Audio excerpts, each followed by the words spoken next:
So it's a pleasure to meet you. And the fact that you got coverage on NPR, wow. How did Yeah, you do that? I don't Who did know. you impress? I'm very grateful for all of the opportunities, including this one, to be on your Well, thank you. podcast. Yeah.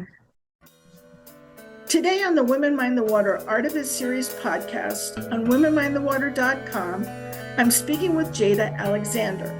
Jada is a young woman with a deep reverence for the ocean. Jada's personal journey provided an understanding that the ocean is more than a place to catch a wave. Jada loves to surf and recently founded the Daybreak Beach Club. Daybreak teaches participants to enjoy, respect, and protect the ocean while discovering that the ocean provides a path to healing and personal growth. The Women Mind the Water Art of It Series podcast on womenmindthewater.com engages artists in conversation about their work and explores their connection with the ocean. Through their stories, Women Mind the Water hopes to inspire and encourage action to protect the ocean and her creatures. On this podcast, I'm speaking with Jada Alexander, the founder of Daybreak Beach Club. Daybreak uses ocean-based programs to promote mental and emotional well-being. Surfing, other water sports, and yoga are ways Daybreak encourages mindfulness, self-awareness, and emotional regulation. These holistic approaches are complements to more traditional medical and therapeutic practices, and at the same time promote ocean stewardship. Jada, I am excited to talk with you for the Women Mind the Water Art of It Series podcast. Thank you for being willing to share your personal journey. Jada, let's talk about that journey and how you're using it to help others. I've read that at a young age, your parents introduced you to the outdoors. Growing up in Southern California, what were some of the outdoor activities that you most enjoyed? Yes. Thank you so much for having me on the show. It is wonderful to be, another woman alongside all of I think you said 86 women that have gone before me on this show. So I'm very honored. And as for what I enjoyed the most when I was younger, um, actually, during the recession, my dad got laid off of his job, and my family was very fortunate to be able to go on a road trip for almost a year around the United States. And so we went around all the national parks and, went fishing and camping, and we're always hiking. And that just really exposed me on another level of always being in nature, always being on the road. And I think that experience is really what my relationship with the natural world has been grown from.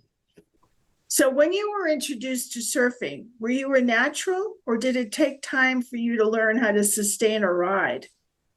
Absolutely not. Definitely not a natural. My very first time I went surfing, I actually, my friend Kenna from water polo in high school had a surfboard. And she was like, let's go to the beach. And so me, her, some other friends went to the beach, and I tried to get on her like 6 foot board. Have never been on a board in the water before. And it was so, so hard for me to balance on the board, even sitting down on my stomach. It was so, so hard. But I'm that type of person where if I'm bad at something, I feel like I just, it's like a game to me. I really want to get better at it. And then so, within a few months, I went to Costco and I got a wave storm. And I started to teach my health self how to surf, and I'm forever learning, but that was definitely the beginning of my journey. So, I learned in the 2011 documentary Whitewash that surfers of color have experienced a good deal of racism and discrimination on the beaches in the US. And I was wondering, as a Black girl surfing in Southern California, what are your experiences? Has it always been a supportive environment? As a Black woman in surf culture, especially in Southern California, it has not always been a wonderful experience. I've had I've had slurs said to me. I've had people that were purposefully, being rude or, making me feel like I didn't belong in the water. And yeah, yeah, that's what my experience has been on the negative side. There also have been so many beautiful moments where I have made friends out in the water just by chatting or, meeting a group of women out in Oceanside Harbor and, being welcomed in and everyone's cheering for each other. And so there are two different sides, and I think sometimes it depends what beach you go to. It's too bad in this day and age that that happens, but I'm glad you've persevered.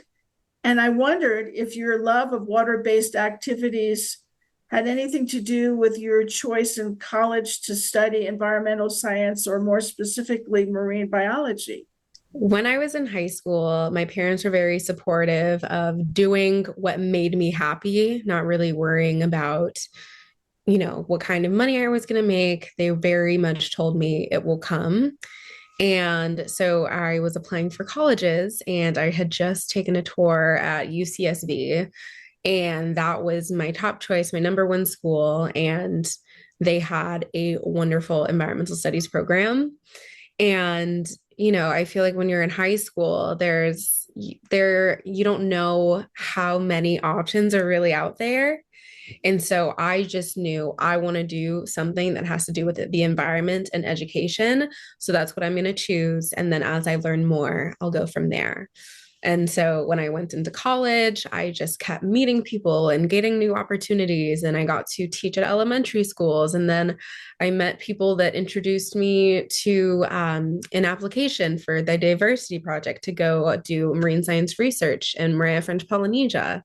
And then I got the opportunity to do that. And I none of this, I would have been inspired to do none of this if I didn't have the healing relationship that I had with the water that had gotten me through middle and high school. I think the first time that I recognized that water in particular was very healing for me was during high school when I played water polo and was on the swim team. I would spend like 7 hours a day in the pool. And I always felt so much better after being in the water. And I really didn't know why. I just knew that's what made me feel good. I experienced a lot of racism at school. And so I was really shy. I was really self-conscious. Um, and so I kind of didn't have any other outlet other than, water sports. And so that became my way of coping. And, once COVID hit, it was less the pool for me and more other forms of water, like the ocean. From there on, I feel like I've felt like nature's spirit, and that has really driven me to give myself to the healing of myself, other people, as well as the protection of the natural world. Okay, so it's an interesting transition to going from college playing water polo and studying marine biology and going to French Polynesia. And then I don't know, is it a pivot to go to wellness recovery as a study? No, no, I don't think so at all, because the reason that I cared about environmentalism in the first place is because it healed me. And so going from a place of really, really needing healing, I was diagnosed with depression, didn't have any other outlets. Literally, the outdoors were my lifeline. And then I learned more in school about what's going on with nature, like climate change. And that really made me feel like my lifeline was in danger. I am directly um, I am directly affected by climate change in more ways than one, but because nature is my emotional lifeline, I need to protect it. So it's one thing to study marine science or environmental sciences in the university, but how do you go to wellness recovery? Did you make a pivot? For me, wellness, holistic wellness has always been a part of my scientific journey. I think that when you are in the fields, it can be extremely taxing because you are learning. I mean, what I was learning about, when I was in the field was literally how parts of the ocean were dying. And that is a lot to take in. That's a lot to take in. And so as a scientist, it is extremely crucial that you prioritize your health because without being a healthy person emotionally and physically, you are not able to help others, including nature. How do you address ecological anxiety at a time of rising global temperatures and sea levels and a global political climate that is less inclined to focus on environmental healing? I, my personal journey with climate anxiety and stress has been very much one with many ups and downs because um like one year I was in Maria and there was a beautiful flourishing coral reef. The next year I went back and it was all covered by algae. You couldn't see the reef. And to see something like that, it's very heartbreaking, but it's important to take care of yourself so that you are able to continue to put your best foot forward and to be able to fight. I was a teaching assistant for a UC climate anxiety course, which was featured on NPR. And in that course, I had the opportunity to teach students that were in college, some environmental studies students, some students just, undecided exactly how to take care of themselves in this political climate, in the in our environmental issues, and our social issues as well. And some of those tactics were just taking a moment and breathing. And it can sound so like it can sound very, oh, sure. But when you really sit and you do it and you take that time for yourself, it can be very, very grounding. And in order to make any change, we really need to be grounded ourselves. So, how did you come up with the idea for the Daybreak Beach Club? And before you get into that, can you tell us the origin of the name? The first moment where I really knew that I wanted to dedicate my career towards environmentalism was when I was watching the sunset. And the colors that filled the sky were so beautiful. It it was something that almost just felt fake to me. Like there's no way that life is this beautiful. And I really feel like it brought me into the present moment, but also just a moment of gratitude for everything around me. And so I would consistently watch the sunset and the sunrise. And so when I started surfing, I came to Moonlight Beach, went for a morning surf, and while I couldn't see the sun physically rising, I was able to see all of the colors fill the sky.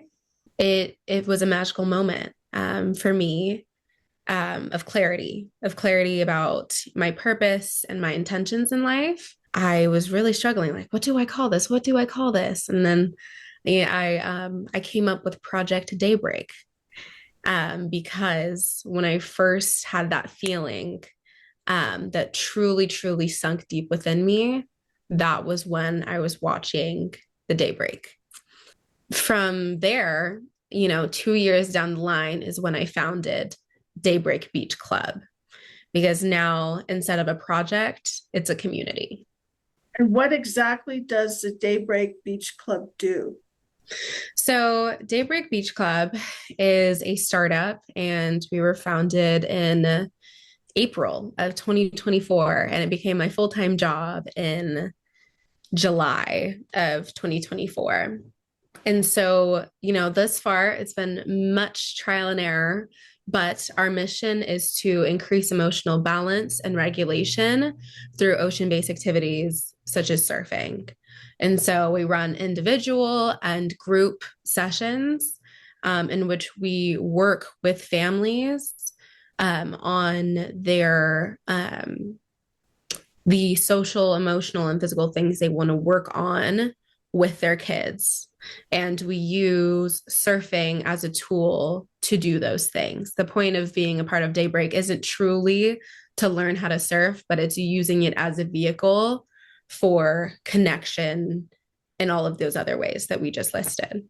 So how is it possible for individuals to sustain their mental, emotional well-being while navigating these stressful times? For me, I think the way to really keep oneself grounded, whether you're a child, whether you're a parent or you're just an individual, is to think about what brings you the most pleasure. That could be doing arts and crafts.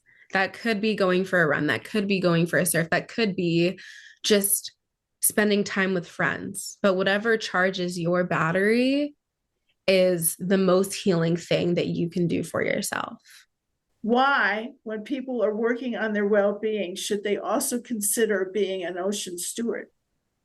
For people to focus on their well-being, I think it is very crucial to do whatever brings you the most joy. But, as somebody that is very much a water person, I have experienced the healing properties of water. And so, whether you're near the ocean or you have a pool nearby, or, you have the ability to take a shower if you're not feeling great, all forms of water are very healing. And the entire natural world is healing to us without our realization of it. And so my advice is to just get outside, create that relationship. And in order to nurture it, we have to take care of the environment. So that means, learning more about what's going on locally for you. Maybe that means, limiting where you spend your money, as well as just supporting local initiatives and, educating yourself and other people on the issues that are rising and really what you can do to combat it. Because while it may seem like this is such a big issue that nobody, me not eating meat isn't really going to do anything. Every single person has a huge impact in this world because you interact with so many people every single day. The way that you present yourself, the way that you walk around in the world, your beliefs are spread through that every day. And so every single person has the opportunity to induce change on any level. And I think that, environmentally, it's our duty. It's our duty to take care of our life source, our planet, because all this time it's taking care of us. Jada, it has been an incredible pleasure to explore with you. You are a young woman with a great deal of passion and a very high emotional IQ.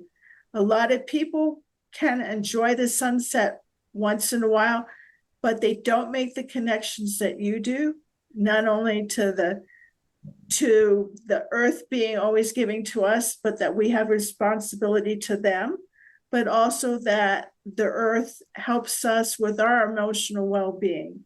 So thank you so much for sharing with us and inspiring people to take action to protect the ocean.